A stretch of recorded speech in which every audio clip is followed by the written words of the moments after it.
The Sirius Arctic adventurers are on an epic journey, sledding across frozen lakes and mountains and surviving in temperatures as low as -50.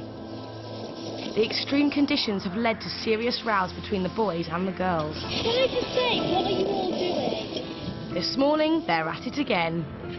The girls do more than you're doing. Come on, if you help! You are so annoying, all your rubbish is everywhere. Well, there's been a bit of tension between the boys and the girls. Everyone's getting on everyone's nerves. The boys have been talking about us and they think we've been talking about them. I'm still a bit angry with them because all I've done really is try to help everyone and they're just taking the mick out of it really. Expedition leaders Ben and Emma call the team together to talk about their behaviour. But I think there are certain frictions in the group at the moment, aren't there? Yeah. No, I just think because we're all like tired and moody and grumpy, we're just like getting at each other for like little things. In the environment we haven't got time to be bickering like this because it's causing a really destructive atmosphere. So if anyone's got a problem with somebody else, they talk about it rashly. We're not going to argue. Second thing is, honestly, put your hand up if you pooed in the tent this morning. Is that all of you? All the girls did as well. They all had it. It was in the porch. In the porch. In the porch, but in the porch of a tent. I specifically said to you today, didn't I? We're on a river. Doesn't look like it now. It's ice and it's snow, but this is somebody's water source. And you have just pooed in somebody's water source because you were too lazy to walk up the hill. If I ask you not to do something, I expect you not to do it, because there is always a reason. The group are here on an environmental mission. They're heading to a remote glacier to work with scientists on a global warming project, vital research to help the endangered polar bear. It's day 5 of the expedition and they've got to get moving fast. This is crunch day because we are now out of food, all right? We've got snacks to last us through till 5 o'clock this afternoon, but we need to find the food dump, okay? Now, the food dump is approximately 9 miles from here, and it's going to be hard work.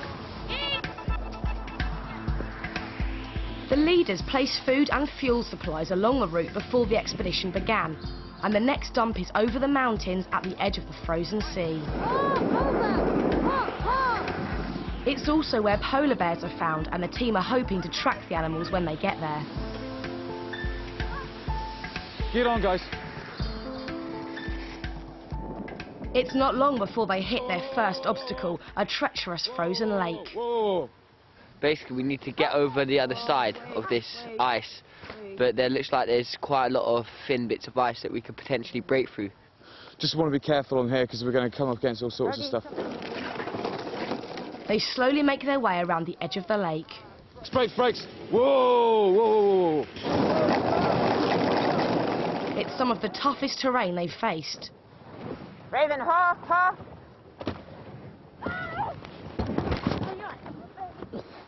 Are you alright, Paul? Fortunately, nobody's hurt, but the rocky route and freezing temperatures make it very hard going.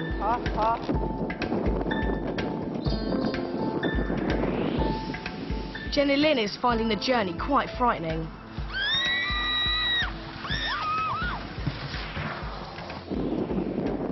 Her team have to stop before a steep descent as she's totally freaked out.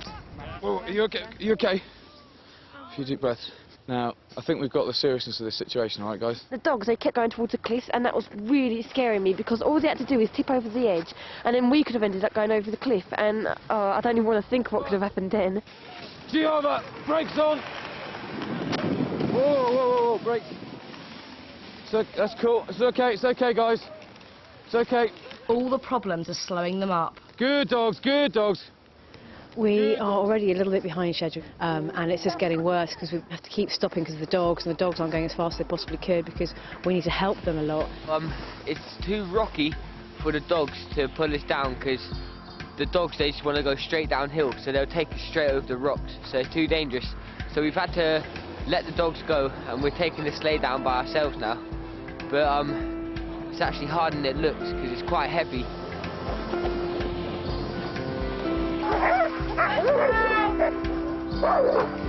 That's good. Last little bit. Keep the brakes on. Finally, after 5 days and 100 miles of hard travel, they make it to the very edge of the frozen sea. This is the polar bear's hunting ground, where they search for seals, and for the next few days the team are going to be tracking them to gather scientific data. This place is absolutely breathtaking, and I'm so glad we've actually finally arrived. The 5 days that we've been travelling have really paid off now. Everyone's just really, really happy to be here now. The team locate the food dump with their latest supplies and come across something unexpected. It's a surprise from home. Jen Lynn. Thank you. Everyone's got a package from their parents. No. The only picture my mum can draw is a hippo. She draws it all the time. I was going to draw a polar bear, but I don't know, so you'll have to make do with a hippo.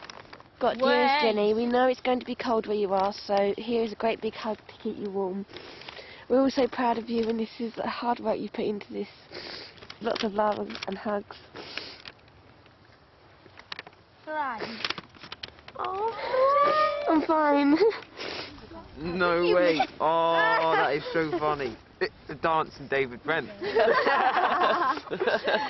Video. Video. Where are we meant to watch the We will have a place to watch videos. Mum. And bacon. Oh, that is torture. The presents are a real morale booster, but the team are soon reminded of the realities of Arctic life.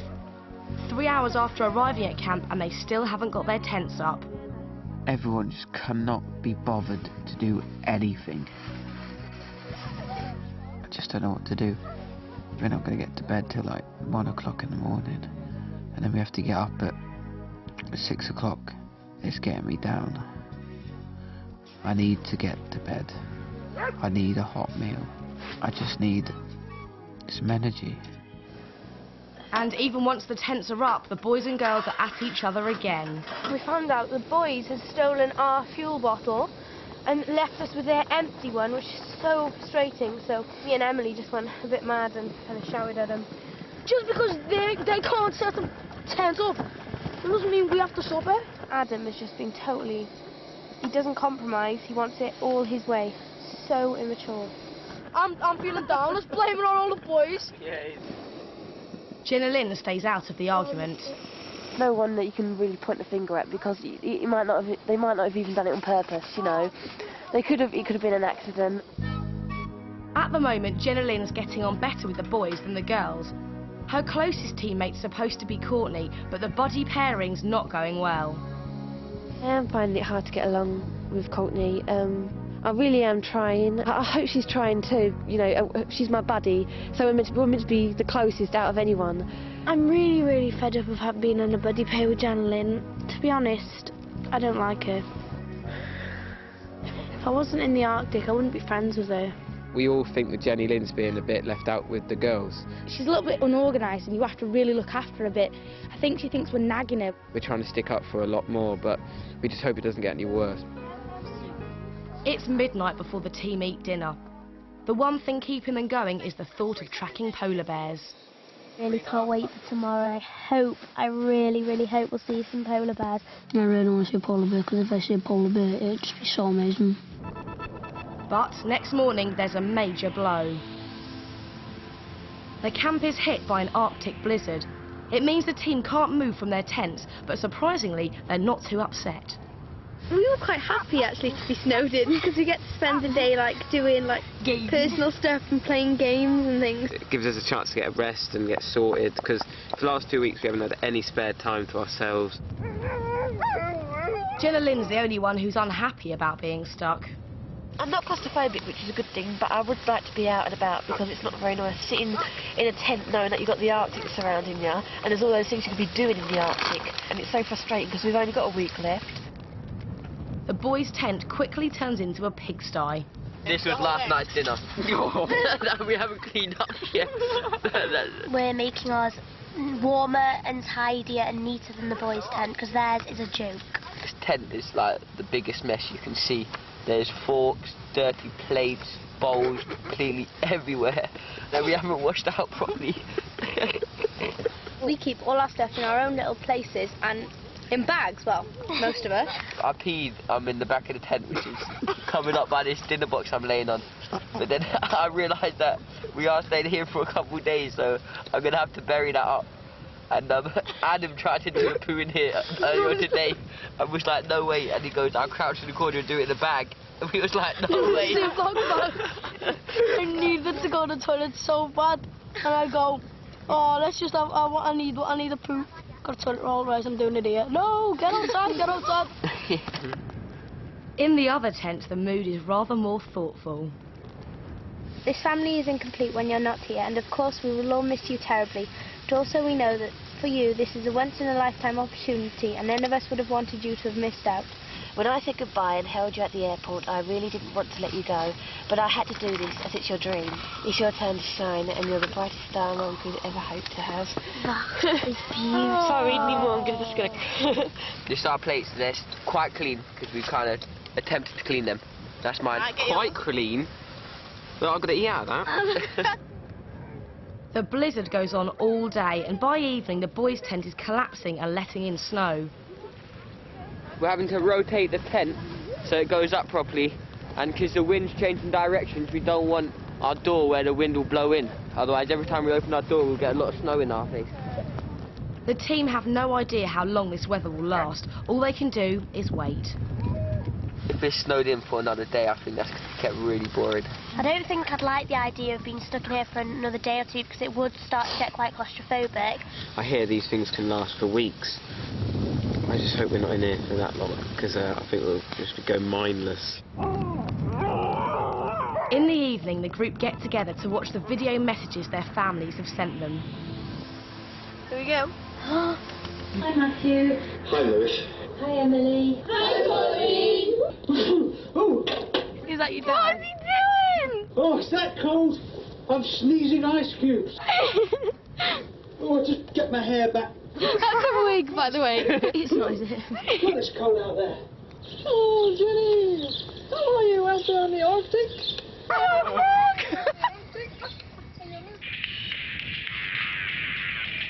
That's my clothes. She's going through all your clothes. Oh, no.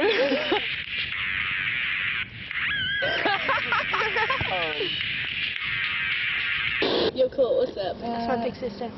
You can stay in the Arctic. You know! She's got my boot! See ya, love you lots. Mwah. Hello, Lewis. I bet you're missing the fire. It's really warm in here. What do you think, Molly? How warm are you? Boiling. Love you lot. Bye. Bye. Bye. Sometimes, like, you just want a little reminders from home and stuff, and that just made me feel really happy. I think it's cheered me up, but I think I really am missing home now. Outside, the blizzard is still raging. I think we'd all be upset if we didn't get even the opportunity to go and see some polar bears, so I really hope it clears up for tomorrow. I really want to see a polar bear, and I know that the more we're staying in here, the last chance we're going to have of seeing one. But next morning, there's no let-up in the storm. The mood in camp is very low. Very frustrating being in a tent for 2 days. You just want to get out there. Now it's the second day, it's kind of getting a bit boring, and I just really want to get out there and have a chance to see polar bears. It would just make the whole adventure so brilliant, just to be able to have a little glimpse, or even of a footprint of one.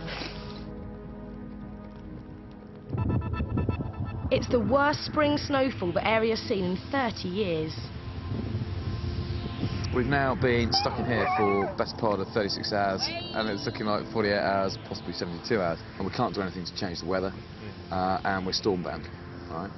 But what it does mean, as far as a knock-on effect, is that the polar bear phase that we were planning over this has basically disappeared because of the bad weather.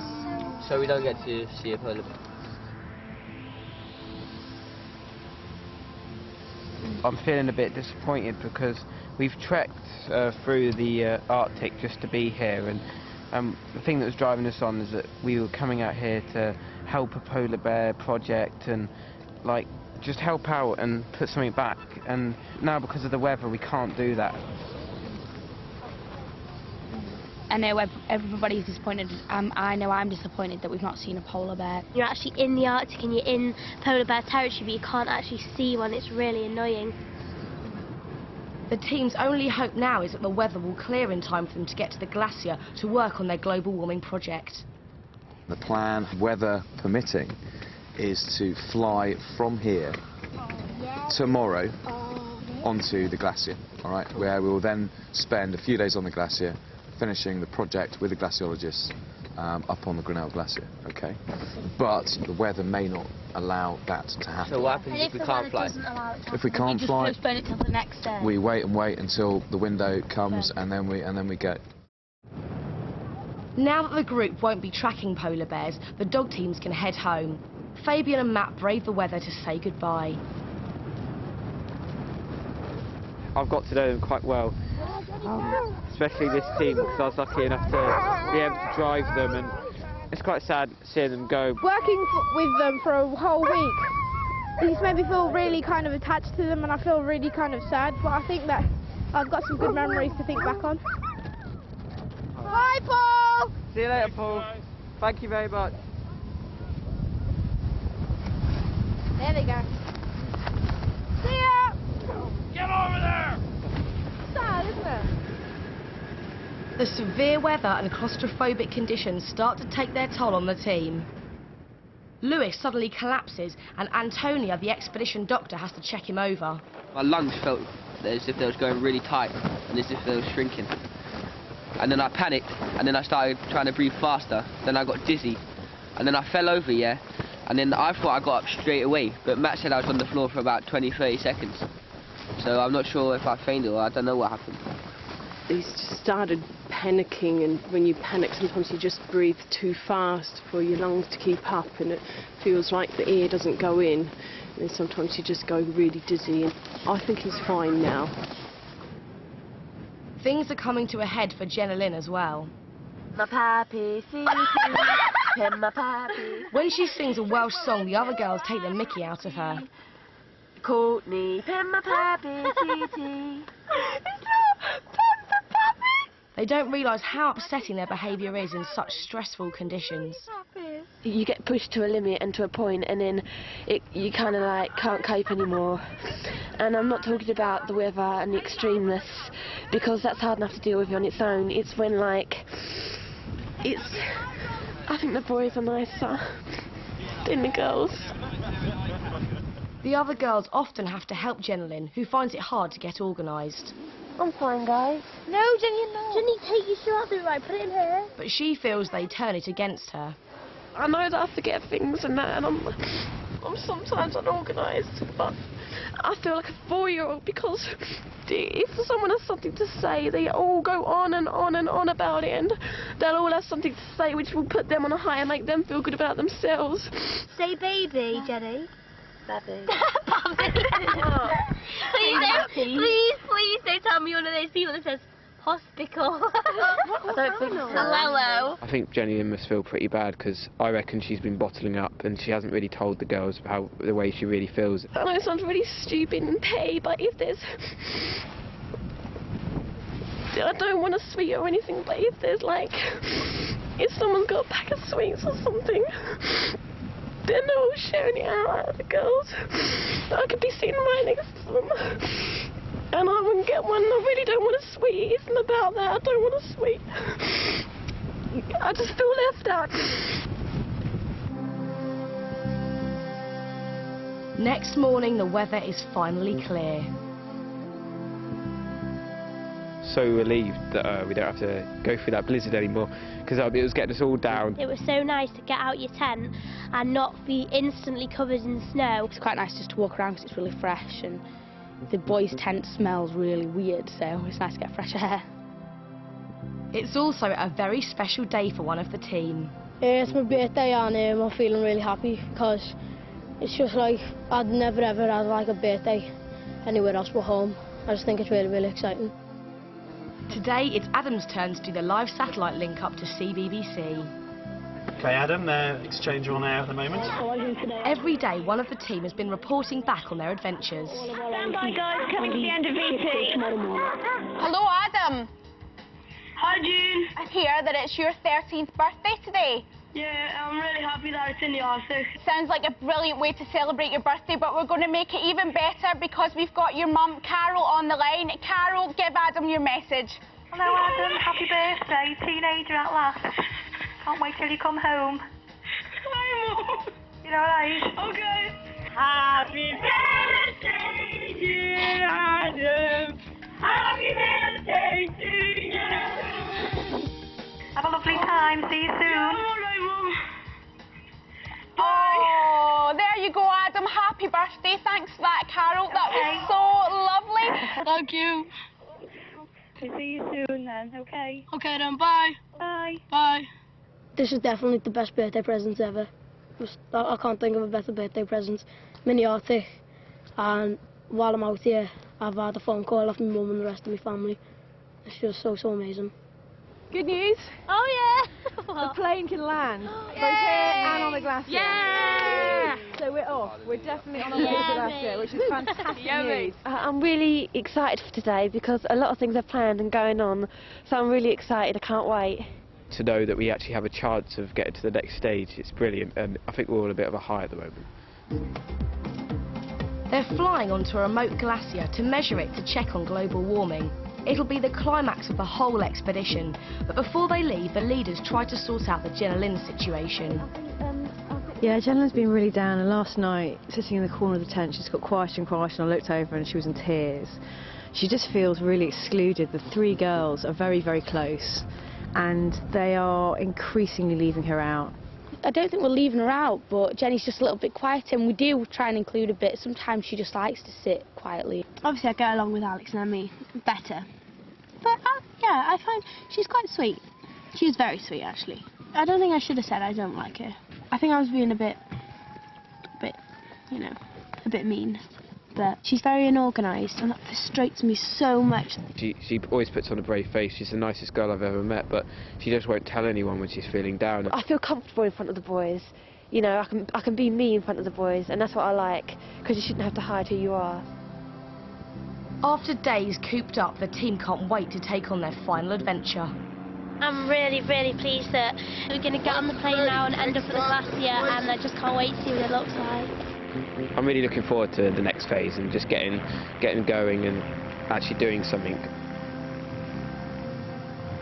I feel that moving on to the next phase will be like turning over a new leaf, because it's a new adventure for us all. So, you know, I really am looking forward to it. Perhaps then we can get closer. Next time on Sirius Arctic, the going gets tough on the glacier. It's going to just push us to our limits. A spectacular natural light show. That is wicked. And emotional contact with home. I've had a really good time.